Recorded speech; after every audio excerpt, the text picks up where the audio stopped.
मोठी बातमी आपण आत्ताच्या क्षणाची पाहतोय। नाशिकमध्ये भोंदू अशोक खरात प्रकरणात गुन्ह्याची संख्या वाढलेली आहे। आणखी 3 गुन्हे दाखल झालेले आहेत। एकूण 6 गुन्हे नोंद झालेत। लैंगिक शोषण आणि फसवणुकीच्या तक्रारींमध्ये वाढ झाली तर पोलिसांकडून पीडित महिलांसाठी हेल्पलाईन क्रमांक जाहीर करण्यात आलेला आहे।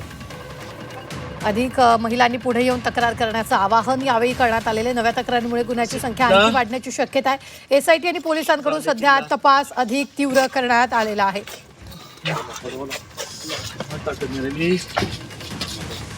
ही मोठी बातमी आपण आत्ताच्या क्षणाची पाहतो। खरातवर आणखी एक गुन्हा दाखल झालेला आहे। खरातवर एकूण 6 गुन्ह्याची नोंद आता करण्यात आलेली आहे।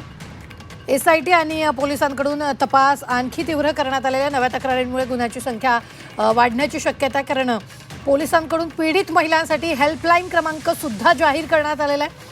अधिक महिलांनी पुढे येऊन तक्रार करण्याचं आवाहन करण्यात आलेलं आहे। तर नव्या तक्रारींमुळे गुन्ह्याची संख्या आणखी वाढण्याची शक्यता वर्तवली जाते। या संदर्भात ताजे अपडेट देत आहेत आपले प्रतिनिधी योगेश खरे। योगेश, खरातवर आणखी एक गुन्ह्याची नोंद करण्यात आलेली आहे। त्याचबरोबर पोलिसांनी पीडित महिलांसाठी एक हेल्पलाईन क्रमांक जाहीर केलेला आहे आणि त्यानुसार तक्रारी आणखी वाढण्याची शक्यता आहे। खरं आहे, आता आपण जर बघितलं तर 3 दिवसामध्ये जवळजवळ 6 तक्रारी या दाखल झाल्या आहेत। 2 नाशिकच्या क्राईम ब्रँचकडे काल संध्याकाळी दाखल झाल्या, तर 4 तक्रारी या एसआयटीकडे स्थापन देण्यात आलेल्या आहेत। यामध्ये ज्या कोणत्या तक्रारी आहेत, खराची जी पहिली तक्रार होती ती सोडून अजून 3 तक्रारी कोणत्या आल्यात याबाबत एसआयटीने कुठलाही खुलासा केलेला नाही।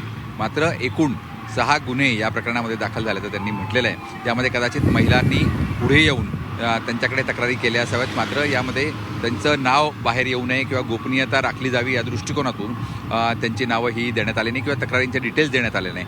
मात्र एकूणच खराच्या या सगळ्या गुन्हेगारी प्रवृत्तीनं, त्याच्या भोंदूगिरीनं आता वेगवेगळी लोक समोर येऊ लागली आहेत। वेगवेगळ्या प्रकारची फसवणूक त्याने केलेली होती। केवळ भोंदूगिरीच नाही तर या माध्यमातून वेगवेगळे व्यवसाय उभारले, त्यामध्ये लोकांची फसवणूक केली, जमिनी बळकावल्या, त्यामध्ये फसवणूक केली। तर अशा सर्व लोक आता पुढे येताना दिसत आहेत आणि या तक्रारी दाखल होतात। निश्चितच योगेश, धन्यवाद ताजे अपडेट देण्यासाठी। आम्ही वेळोवेळी तुमच्याकडून या संदर्भातले ताजे अपडेट घेत राहणार। तुर्तास आपण पाहतो एसआयटी आणि पोलिसांकडून सध्या तपास जो आहे तो आणखी तीव्र केला जातो आणि त्यामुळेच आणखी तक्रारी वाढण्याची शक्यता सुद्धा वर्तवली जाते।